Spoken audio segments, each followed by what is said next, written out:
You guys already know what happened in St. Louis last night. Police officers went to go execute a warrant for an arrest for a very, very bad guy. When they came to get him, instead of going peacefully, having his day in court, he decides to pull out another stolen gun, shoot at the police. Police shot back, and he was killed. Within the same time frame, news broke out about a 9-year-old girl in Ferguson died in a drive-by shooting. In her room, doing her homework, she dies by a stray bullet to the chest. Last night, who do you think they protested for? The thug, the criminal. Because they're hollering police brutality. Are you fucking kidding me? Police brutality? How about black brutality? You black people, my black people, you are the fucking most violent motherfuckers I have ever seen in my life. You say Black Lives Matter? Her life mattered. Her dreams mattered. Her future mattered. There is real police brutality out there, I'll give you that. But night after night after night on Channel 4, Channel 2, Channel 5, Channel 30, St. Louis Post-Dispatch, murder, murder, murder, murder, murder. Black on black murder. But yet you assholes are out there tearing up your own shit. It's not your shit, other people's shit. Svarta män. Svarta kvinnor. Svarta barn. Utsätts dagligen för statligt sanktionerat våld. If I say all lives matter, I'm a racist. If I stand for my flag, I have to apologize for it. I'm not allowed to go to church, but I can burn churches to the ground. I'm not allowed to open my own business, but I can go loot and destroy other people's businesses. If I wear a badge, have a gun, and I'm dressed in blue, I'm a racist pig. But if I walk around destroying my city with bricks and masks, I'm considered a peaceful protester. I'm not allowed to peacefully protest the lockdown at my capital, but I can go destroy and graffiti my capital. I'm not allowed to go to the park to play t-ball with my family, but I can destroy the park. I'm not allowed to protect our historical monuments and history, but I can go tear them down and have them land on top of people. I'm not allowed to have an opinion on racial matters because I'm white, but if I don't have an opinion on it, I'm the reason why people are oppressed. I can go riot in the streets with the BLM, but if I go to a Trump rally, COVID-19 magically appears. Does anyone else not see the hypocrisy in all of this? I am done with your bullshit. Svenska staten utövar alltså våld mot svarta människor genom att ösa pengar över dem och låta dem häva ur sig precis vilken psykotisk skit som helst och sen kalla det för politik. Sverige är ett land där du kan få en karriär enbart genom att spela rollen som svartkränkt man som pissar på Sverige. Så tolerant är Sverige. Sverige tog in er. Sverige gav er ekonomiskt stöd, boende, mat, kläder. Sverige har i princip betalat er för att bo här. Sverige ger er gratis skolgång där ni har all möjlighet i världen att plugga och jobba hårt och ta er framåt i samhället. Och ändå har ni den jävla magen att gnälla som om Sverige vore lika illa som USA på 50-talet. Om ni vill veta varför vissa inte gillar svarta människor så är det bara att ta en titt i spegeln. Svarta hbtq-personer, särskilt svarta transpersoner. Och svarta barn. Utsätts dagligen för statligt sanktionerat våld. Främst av utländska muslimer som hotar, misshandlar och förföljer hbtq-personer. Och det här säger homosexuella muslimer själva. Problemet med homofobi är främst bland invandrare. Sveriges förorter är det värsta stället att vara hbtq-person. Den här artikeln från Expressen samlar en del berättelser från förorterna. En muslimsk lesbisk kvinna blev hotad med våldtäkt av ett utländskt gäng i hennes kvarter som sa att hon skulle få svart kuk tills hon blir normal. Och när hennes familj fick reda på hennes läggning tvingade de henne att gifta sig med sin farbror. Men det är klart ni vill undvika det här ämnet för att ni är ju så äckligt fega att ni inte vågar göra de största offren någon rättvisa. Jag menar, det skulle ju faktiskt sätta käppar i hjulet för er världsbild och narrativ. Det är en skam att politiker och beslutsfattare är tysta när det rasistiska våldet mot svarta fortgår. Våra svarta amerikanska syskon. Vi vill att ni ska veta att ni är inte ensamma. Vi ser er. Vi är med er. Tuko pamoja kwa hii struggle na mko na sisi kwa roho yetu. Black Lives Matter. Okej. I Afrika så jagar de afrikaner med albinism och hugger av deras kroppsdelar och säljer till häxdoktorer för att man tror att deras lemmar har magiska krafter. Det är så illa att Malawis albinos håller på att utrotas. Vart är er solidaritet med dessa afrikaner? Kampen för svartas rättigheter kräver att ni handlar. Det rasistiska våldet mot svarta kroppar Möjliggörs av er passivitet. Din passivitet. Din passivitet. Det finns ingen namnlista. Vi vill att ni ska skriva under efter att ni har sett denna video. Vi gör inte detta för att ni ska donera till någon organisation. Det vi vill är att ni lyssnar och ser vår verklighet. Att ni ser era privilegier och blir en del av lösningen. Okej, så jag ska lyssna, köpa din världsbild och göra som du vill.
Grundaren av Black Lives Matter Sverige, Aisha Jones. Hon har sjukskrivit sig. Varför det, undrar ni? Jo, på grund av den rasism som hon konstant får utstå i Sverige. Jones intervjuades av opartisk och oberoende TV4 och så här sa hon. Just nu så svarta i synnerlighet lider. Vi lider fysiskt och vi lider psykiskt. Jag själv är sjukskriven just nu och är extremt trött och utmattad på att behöva gå igenom den rasismen som vi svarta dagligen behöver gå igenom. För det första så menar Jones att hon talar för alla svarta människor. Hon menar att svarta människor går runt och lider om dagarna på grund av den strukturella rasism som vi dag efter dag måste genomlida. Fast vänta nu, du talar inte för mig, Aisha. Jag går inte runt och lider om dagarna, tvärtom faktiskt. Jag tycker jag är ganska lyckligt lottad att leva i bland de bästa länderna i hela världen. Få länder har kommit så långt som Sverige vad gäller minoriteters rättigheter, mänskliga rättigheter, ekonomiska friheter och möjligheter. Sen finns det enstaka människor som är rasister i Sverige. Ja, självklart det finns rasister överallt och de ska vi ta avstånd från. Men Sverige är fortfarande ett av de minst rasistiska länderna i hela världen. Och jag är så trött på människors tjat om strukturell rasism. Aisha sjukskriver sig på grund av rasism. Men vilka är det som betalar för den välfärd som gör att du får chansen att sjukskriva dig, Aisha? Jo, det är bland annat de där förtryckande vita människorna som du hela tiden pratar om. Men vet du vad?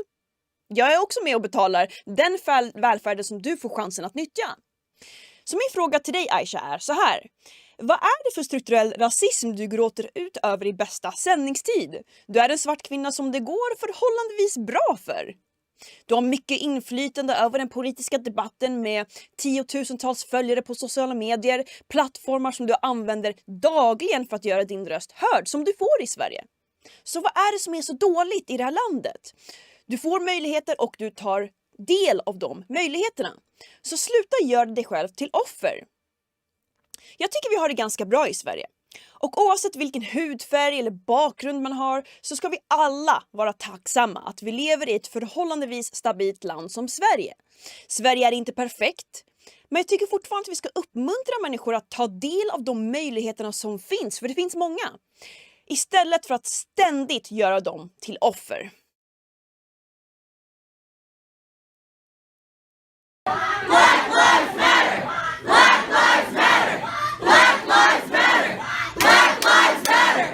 Black lives matter! Black lives matter. The best way to judge a social or political movement is by the behavior and actions of its representatives. For example, do they engage in reasonable, respectful discourse? Lives matter! Do you think Black Lives Matter? We are trying. We're gonna let you on the mic. We are gonna give you the mic.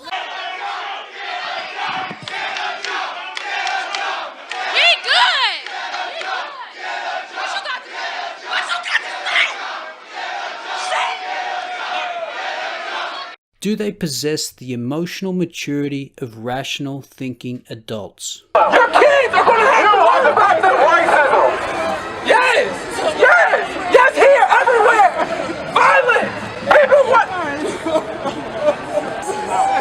Come here, Drea! Come here, Drea!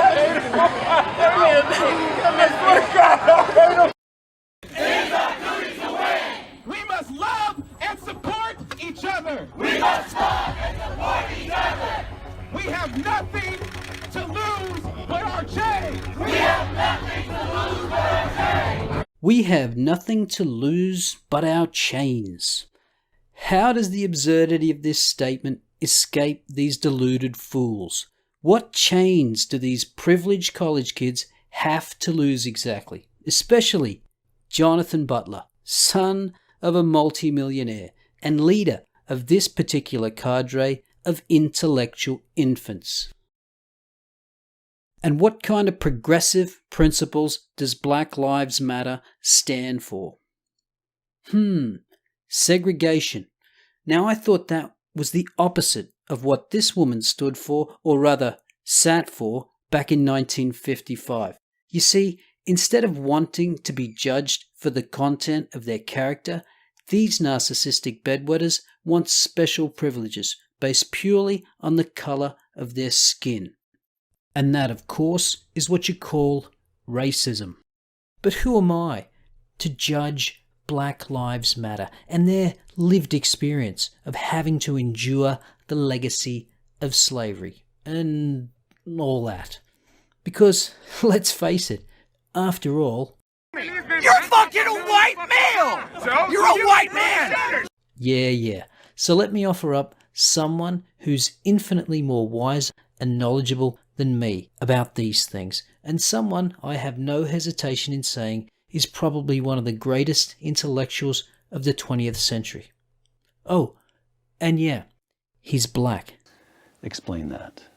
Well, in 1960, which would be almost 100 years after the end of slavery, 22% of black kids grew up in homes with only one parent. Just 22%? Yes. 4 out of 5 were in homes with both parents? Yes. 30 years later, after the liberal welfare state, that number had more than tripled. And so I said, well, let us compare, if we can speculate on how much that 22% was due to the legacy of slavery. But we know that tripling was not due to the legacy of slavery. It was due to the legacy of a whole different set of policies. And you can look at it so many other ways. Education. Stuyvesant High School in New York, as you know, you get into only by passing a very tough exam. In 2012, the percentage of black students who had gotten into Stuyvesant High School was less than 1/10 of the percentage of black students who had gotten into Stuyvesant High School 33 years earlier. I didn't know that.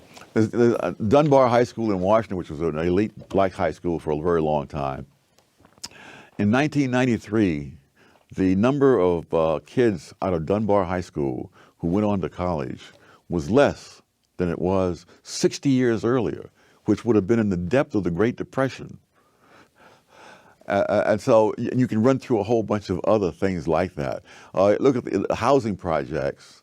The housing projects in the first half of the 20th century, during that first 100 years after slavery, did not have the high crime rates, the murder rates, the graffiti, all the rest of it that we associate. None of that was there. People, like the New York Times, Christoph should read his own old papers, pointed out that on Saturday mornings it was common in the housing project of this earlier era for parents to leave their doors unlocked, because some of the parents could afford television, some couldn't. So the ones who had television would leave their doors unlocked, and the kids from the other families could come down there and watch television with them. Well, now the latest figures show that most people below the poverty line have 2 television sets and cable, but they wouldn't dare leave their doors unlocked in a public housing project. I'm quoting that column again. Liberals have wreaked more havoc on blacks than the supposed legacy of slavery they talk about. Yes. You don't mean that hyperbolically. No, I do not. But if you look at something else, if you look at those blacks, look at black husband-wife families, the poverty rate among such families has been in single digits every year since 1994. And so if you look at the external causes, why the husband and wife families and the welfare single mom families all are facing the same society and objective things, but the results are radically different because the cultures and values are different. So you would roll back welfare. I guess that's the principal policy. So what would Tom Sowell do? One, you'd eliminate welfare, you'd reform welfare. What would you do? Roll it back. All right. And what about affirmative action? Eliminate it. Just gone. Yeah. Colorblind policy completely. All right. What prospect for that do you see? None. In Intellectuals and Race, you cite an observation by the intelligence expert, IQ scientist James Flynn, that just stopped me cold. After the Second World War, you've got large numbers of American troops remaining in Germany. For that matter, there's still several tens of thousands there today. And both black and white American soldiers had children with German women. And Flynn discovered that those children growing up in Germany showed no IQ differences at all. The black kids and the white kids, the same. Quoting Intellectuals and Race, Professor Flynn concluded that the reason was that the offspring of black soldiers in Germany, and now you're quoting Professor Flynn, grew up in a nation with no black subculture, close quote. Which means what? Which means they experienced exactly the same expectations. Is this No, the expectations are external. The culture in which they grew up was not the culture in which black kids grew up in America today. So they had... There's no gangster rap that was pervasively available in Germany. So here's what I'm getting. There is something about black subculture in America today that holds African Americans themselves back? Yes. In fact, I went into this in a previous book on which about black rednecks and white liberals, because that very same subculture held whites in the South back as well. That in the time this mental testing in the First World War turned up, among other things, the fact that whites from various 4 or 5 southern states scored lower on the mental test than blacks from 4 or 5 northern states. And so it really was a question of the subculture that was there, which was a handicap to both. But in terms of political leaders, all the incentives politically are for black leaders to blame all problems in the black community on the larger society. And that enables them to take on the role of being the defender of the black community against enemies, which in turn creates the situation in which many blacks don't feel that anything that they do is going to help themselves unless it's done politically as a group. What advice would you give a young Thomas Sowell, how do you make something of yourself as an African American in America today? The way anybody else would. You equip yourself with skills that people are willing to pay for.